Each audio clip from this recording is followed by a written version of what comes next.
حکم دیا کہ غیر مسلموں کی جان و مال کی حفاظت کی جائے، ان کی عبادت گاہوں کی بھی حفاظت کی جائے وغیرہ وغیرہ، تو ان لوگوں کو یہ جان لینا چاہیے کہ یہ سب اس وقت کے احکامات ہیں، آج کے نہیں۔ جب مسلمانوں اور کافروں کے درمیان معاہدہ ہو چکا، یعنی مسلمانوں نے کافروں سے چرچ کی زمین کو خرید لیا تھا، جس کے دستاویزات بھی آج موجود ہیں۔ اسلامی شریعت میں اگر غیر مسلم ہتھیار ڈال دیں اور معاہدہ کر لیں تو وہ ذمی کہلاتے ہیں۔ ذمیوں کی جان و مال و عبادت گاہوں کی حفاظت کی جاتی ہے، جبکہ اس چرچ کی زمین کو خریدا گیا اور سلطان محمد فاتح نے یہاں قسطنطنیہ اور استنبول کو فتح کیا تھا، وہاں باقاعدہ جنگ ہوئی تھی اور مسلمانوں نے فتح حاصل کی تھی، لہٰذا یہاں ایک ایسے واقعے کی مثال دینا جب مسلمانوں نے معاہدہ بھی کیا ہوا ہو اور زمین کو بھی خریدا ہوا ہو، مکمل طور پر غلط بات ہے۔ وہاں باقاعدہ جنگ ہوئی تھی اور مسلمانوں نے فتح حاصل کی تھی، لہٰذا یہاں ایک ایسے واقعے کی مثال دینا جب مسلمانوں نے معاہدہ بھی کیا تھا، مکمل طور پر غلط بات ہے۔ دنیا میں صدیوں سے ایک قانون چلا آ رہا تھا کہ جس علاقے کو فتح کیا جاتا وہاں کی عبادت گاہوں پر بھی قبضہ کر دیا جاتا تھا۔ سب سے بہترین مثال اسپین کی ہے، جہاں عیسائی حکمرانوں نے سینکڑوں مساجد کو چرچ یا میوزیم میں تبدیل کر دیا تھا یا پھر تباہ کر دیا تھا۔ لوگ اس پر اعتراض کیوں نہیں کرتے؟ اور اسپین کی جامع مسجد قرطبہ، جس کے اندر صرف 800 ستون ہیں، اتنی بڑی ہے، ایک چرچ اور سرگاہ میں تبدیل کر دی ہے اور مسلمانوں سے وہ جگہ کبھی خریدی بھی نہیں گئی، وہاں تو کوئی اعتراض نہیں کرتا۔ ڈاکٹر ذاکر نائک صاحب نے فرمایا، لہٰذا اگر کہیں پر مسلمان اور غیر مسلموں کے درمیان معاہدہ ہو جاتا ہے اور غیر مسلم مسلمانوں کو جزیہ یعنی ٹیکس دیتے ہیں تو ان کی جان و مال کی حفاظت مسلمانوں کے ذمہ ہے۔ نہ صرف یہ بلکہ ان کی عبادت گاہوں کی بھی حفاظت کی جائے گی۔ نئی عبادت گاہ تعمیر کرنے کی اسلام اجازت نہیں دیتا، نہ ہی ان کی توسیع کی اجازت دیتا ہے، مگر پرانی عبادت گاہوں کو گرایا نہیں جائے گا، لیکن صرف اور صرف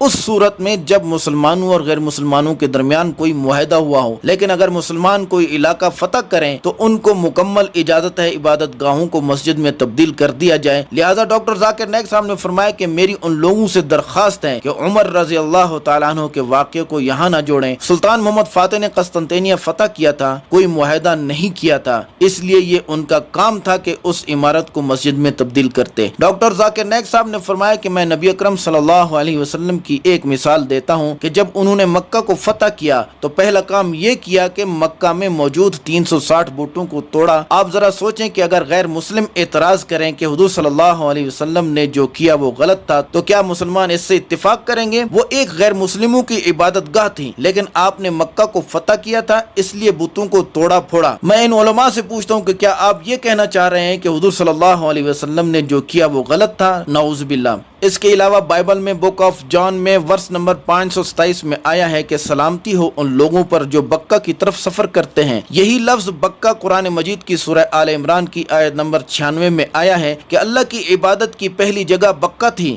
ایک ہی لفظ جو قرآن میں آیا ہے عیسائیوں کی بائبل میں بھی آیا ہے۔ اگر آج عیسائی یہ بولیں کہ مسلمان حرم کو چھوڑ دیں، وہ ہماری جگہ ہے، تو کیا مسلمان اس اتفاق کریں گے؟ کیا مسلمان مانیں گے اس بات کو؟ کبھی بھی نہیں مانیں گے۔ ذرا سوچیں کہ اگر کوئی روشن خیال ذہن کے ساتھ آئے اور یہ کہے کہ حرم کو میوزیم میں تبدیل کر دو تو کیا مسلمان مانیں گے؟ آپ حضور صلی اللہ علیہ وسلم کی سیرت کو پڑھیں، انہوں نے کیا کیا تھا۔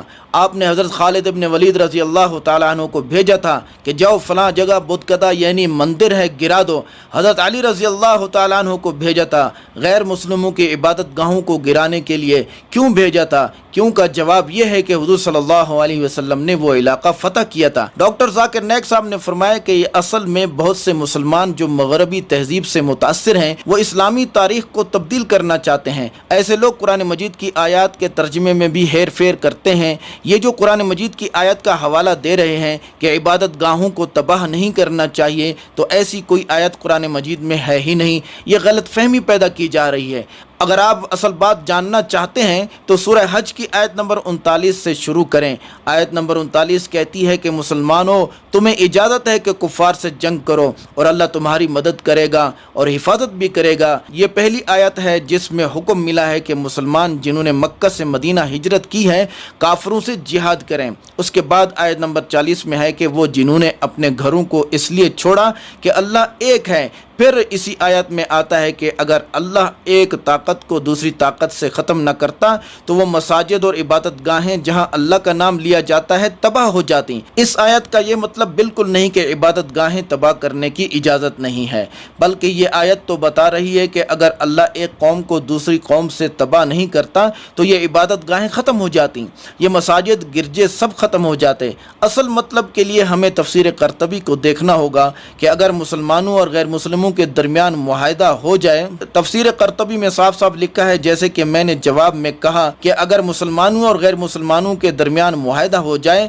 اگر غیر مسلم ذمہ بن جائیں تو مسلمانوں کی ذمہ داری بن جاتی ہے کہ غیر مسلموں کی زندگیوں کی حفاظت کریں، ساتھ ہی ساتھ ان کے گھروں اور عبادت گاہوں کی بھی حفاظت کریں۔ لیکن آپ نئی عبادت گاہ نہیں بنا سکتے، غیر مسلموں کے لیے بھی نہیں بنا سکتے، اس کی توسیع بھی نہیں کر سکتے، لیکن جنگ میں فتح کی صورت میں یہ مسلمان حکمران کا حق ہے کہ وہ عبادت گاہ کو مسجد بنا دے۔ لہٰذا ایسی احادیث کی مثال نہیں دی جائے گی جو اس موضوع سے مطابقت ہی نہیں رکھتی۔ آپ کی اس طرح جواب دینے سے ایک عام مسلمان جو علم نہیں رکھتا گمراہ ہو جائے گا۔ جب اسے اصل متن پتہ نہیں ہوگا تو وہ آپ کی باتوں سے اتفاق کر لے گا۔ ڈاکٹر ذاکر نائک صاحب نے مزید فرمایا کہ کیا کوئی ایسا عالم ہے جو یہ کہے کہ حضور صلی اللہ علیہ وسلم نے بتوں کو گرانے سے روکا تھا؟ کیا کوئی ہے جو یہ کہے کہ آپ صلی اللہ علیہ وسلم نے حضرت خالد ابن ولید رضی اللہ تعالی عنہ کو اور حضرت علی رضی اللہ تعالی عنہ کو بت قدوں یعنی مندروں کی حفاظت کرنے کے لیے کہا تھا؟ نہیں نا، بلکہ آپ صلی اللہ علیہ وسلم نے تو ان مندروں کو توڑنے کا حکم دیا تھا۔ اگر کوئی ایسا کہتا ہے کہ قرآن نے عبادت گاہوں کو گرانے سے روکا تھا تو اس کا کیا مطلب ہے؟ کیا حضور صلی اللہ علیہ وسلم نے قرآن کے خلاف عمل کیا تھا؟ نعوذ باللہ۔ آخر میں ڈاکٹر ذاکر نائک صاحب نے پھر سے فرمایا کہ سلطان محمد فاتح نے کوئی معاہدہ نہیں کیا تھا، انہوں نے قسطنطنیہ فتح کیا تھا، اور دستاویزات تو آج بھی موجود ہیں کہ انہوں نے ہاگیا صوفیہ ٹیمپل کو پیسوں سے خریدا تھا اور پھر مسجد میں تبدیل کیا تھا۔ تو پھر مصطفیٰ کمال اتا ترک کو کیا حق تھا کہ وہ اس مسجد کو میوزیم میں تبدیل کرتا؟ اور کیا حق ہے کہ امریکہ اور مغربی ممالک کو جب ترکی کی اعلیٰ عدلیہ نے اس بات کا فیصلہ کر دیا ہے کہ ہاگیا صوفیہ ٹیمپل کو مسجد میں تبدیل کر دیا جائے؟ دوستو، ڈاکٹر ذاکر نائک صاحب کا جواب کیسا لگا کمنٹ کر کے ضرور بتائیں۔ اس ویڈیو کو لائک اور شیئر۔ ویڈیو امید کرتا ہوں آپ کو یہ ریئیکشن ویڈیو ضرور پسند آئی ہوگی۔ مزید ایسی ویڈیو دیکھنے کے لیے ہمارے اس چینل کو ضرور سبسکرائب کریں اور بیل آئیکن کو لازمی پریس کیجیے گا تاکہ ہر آنے والی ویڈیو سے آپ باخبر رہیں۔ تو دوستو چلتے ہیں، ملیں گے اگلی نیکسٹ ویڈیو میں، تب تک کے لیے اللہ حافظ۔